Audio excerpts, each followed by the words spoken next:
May the force be with you, everybody. This is Carol. I want to talk today about how Aspies, empaths, and other neurodiverse individuals have different sensory properties or sensory abilities than the neurotypical human being. And it all started, well, I noticed it in myself. And whenever I would explain it to certain people, like a relative or something, I noticed that they didn't believe me. Like if I was walking down the street and I said, "Oh, I can smell a cigar." And they're like, "Oh, you cannot." I'm like, "No, I can." It's like, isn't that the worst smell in the world? Hello. Oh, hello. You're going to come later. Go away. That's my puppy dog. His name is Chocolate. Hello, hello, hello, all you lovely Vulcans. Chocolate, could you please, just wait 1 minute? Okay. Okay. Now, I'm going to pet Chocolate while he sits on my lap. But, what was I saying? So, anyway, I said, I can smell a cigar, and they're like, "No, you can't." And then, a couple blocks we get, and there's the person with a cigar, smoking a cigar, like on the side of France, in a cafe. And I was like, "See, I told you I could smell a cigar." And they were like, "That's just a coincidence." But, it just kept getting stronger and stronger, and there it was, So, yes, I can smell cigars from 2 blocks away. And that's really no big deal, because dogs can do it, right?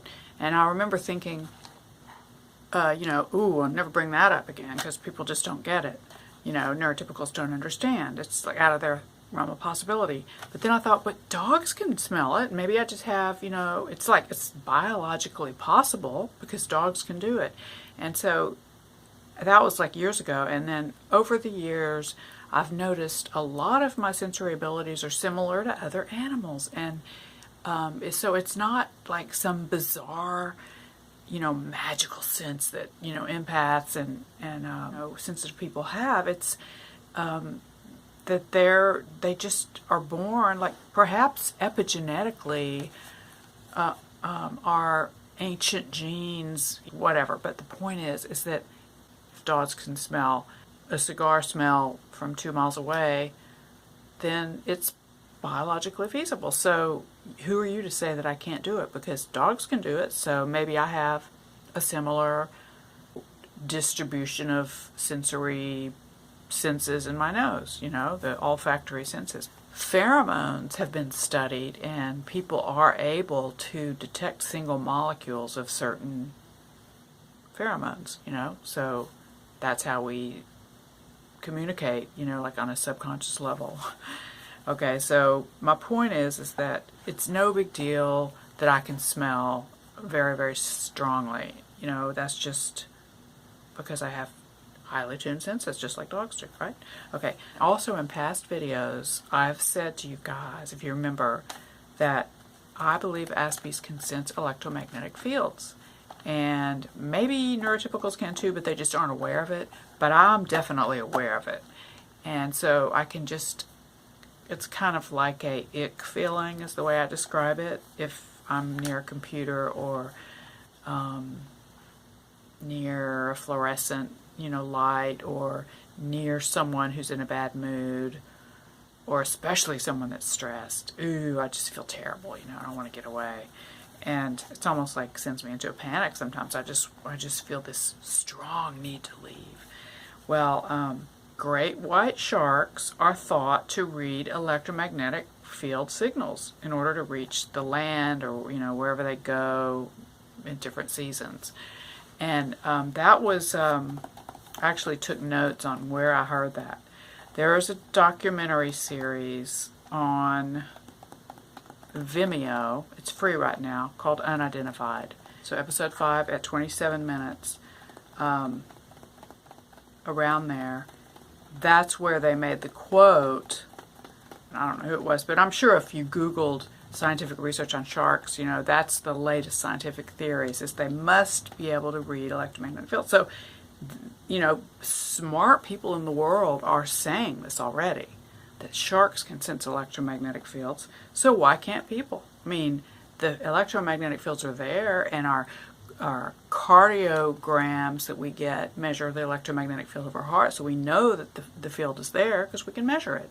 And EEG biofeedback, the sensors that attach to your scalp and go to your computer, you can look at the graphs on the computer and you can pick up an electromagnetic field that our brain is emitting. So, you know, the field is there and it's going into my body. And they've also measured that if two people are 10 feet away or less, like if one person has a certain heartbeat, the other person, this person's heartbeat shows up in this person's brain patterns. You know, like, it's just been proven beyond a shadow of a doubt. So we are all connected, and we can pick up other people's vibes, whether we're conscious of it or not. And I'm just saying I'm conscious of it. No big deal. It's no magical thing to say that I can sense electromagnetic fields. So we're not really psychics. Like, psychic usually has a magical connotation to it. We're not picking up anything imaginary. We really feel the signals. And so I made a list of sensory things and then animals, okay? So, Chocolate, it's your turn. Wait a minute, I was supposed to be there for the dog's part. Yeah, well, we're going to do that again now. So the dog part is... Can I read it? Yes, you can read it. Let's see. Dog. There it is. Smell aroma. Dogs, theirs, and you. We can all smell really accurately. Yes. All right. And hearing. Oh, yeah. That's me. I can hear really well. And so can I. I can hear the hum from a fluorescent lights. Oh, it's just terrible, isn't it? Yes, it's just terrible. And I can hear it when, let's see, when you come home, I can hear the garage open. Yes. And I can hear your footsteps coming up the stairs. Yes, I mean, that's pretty good. Because given the stairs are like half a mile away. Yeah, that's not too far. I can hear that far away. And let's see, I can sense, when someone has like an ill intent or ill health. I can sense it. Me too. One time I knew a man was going to have a heart attack before he had it. And I can always tell you're about to come home 30 minutes ahead of time. Really? No, I can't do that. I don't think. At least I haven't evolved to that level yet. I win. Yes, you win the game. Okay, can I go now? Yes, you can go. Bye, chocolate. Oh, I practice ventriloquism. So hearing, dogs, and Carol and Miss is able to read people's health status. Like, she can look at someone and know that their kidneys are in danger. I can't do that. Can you see ultraviolet light? Me either. But insects and some butterflies can see it and stuff. Can you hear ultrasonic? I can. Yep. Okay, how do I know that? Because we have this ultrasonic machine at work, or we had it. The company got sold. But anyway, when I worked there, they had this ultrasonic machine. It ultrasonically bonded things, like plastic to plastic. And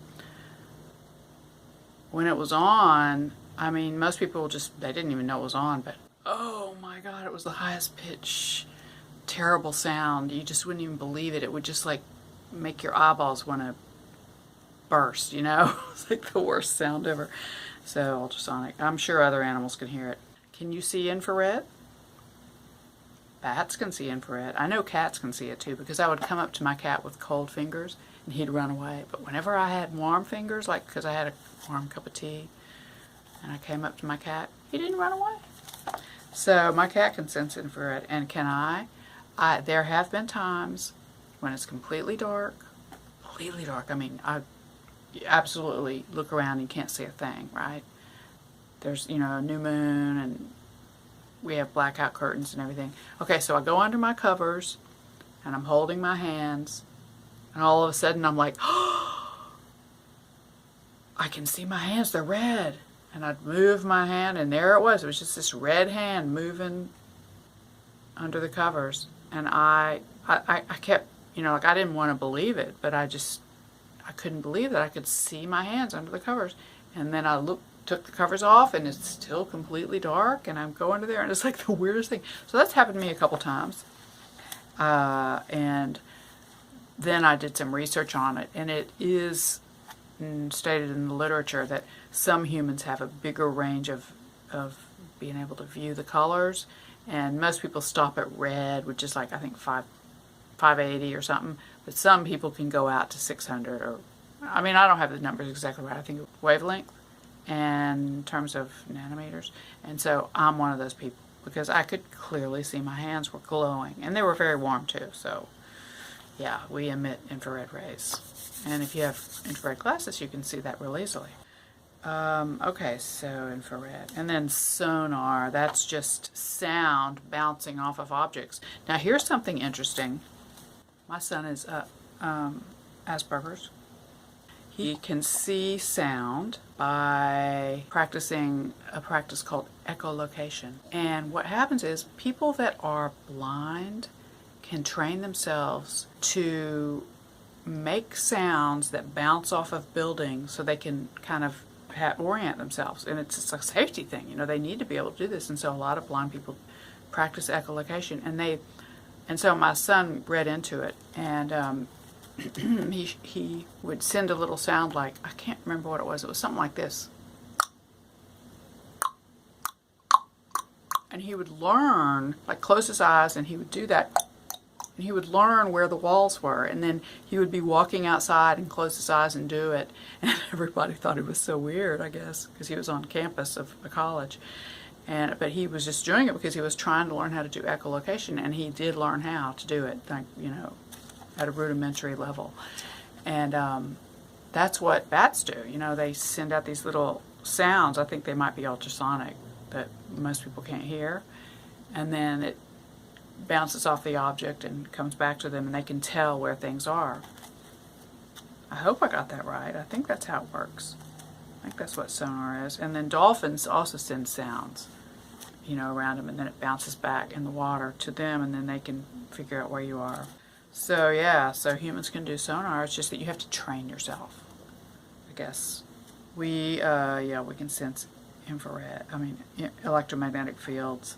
Sharks can do it, bees can do it, and I can do it. The reason I say bees can do it is because a lot of people now are sure that the bees use electromagnetic fields, in particular in the cell phone range, in the low gigahertz, like 2 to 4-ish gigahertz range, to locate their nest.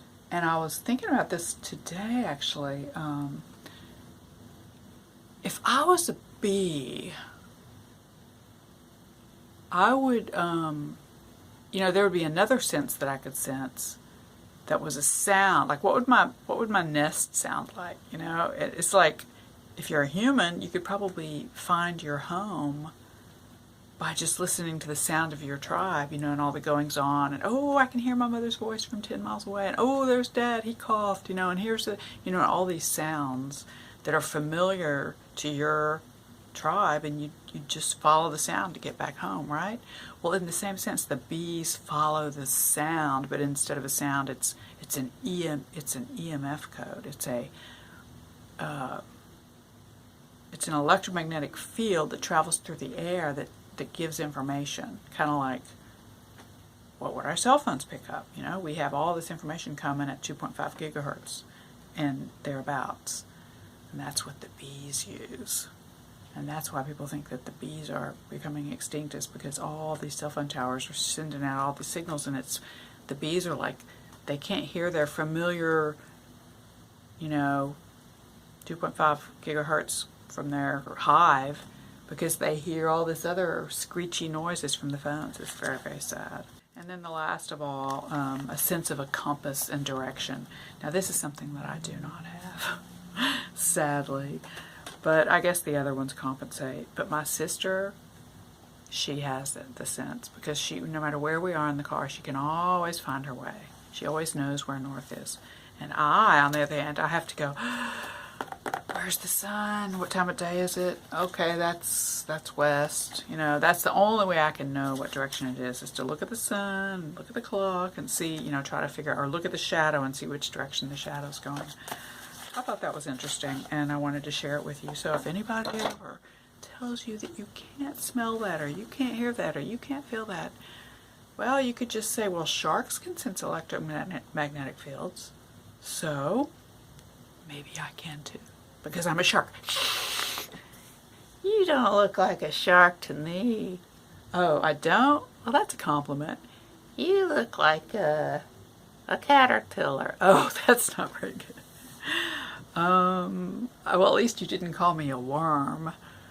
You look a little bit like let me see, a gorilla. Oh, well, you look like a bar of chocolate.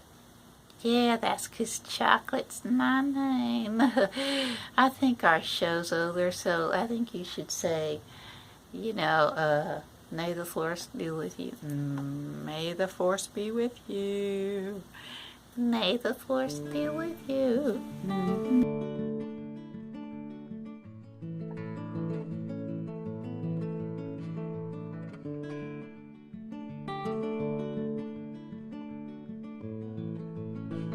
If I could wish for something for you, I'd wish you all to be happy and true, and you'd be safe from all your worst fears forevermore, and with the freedom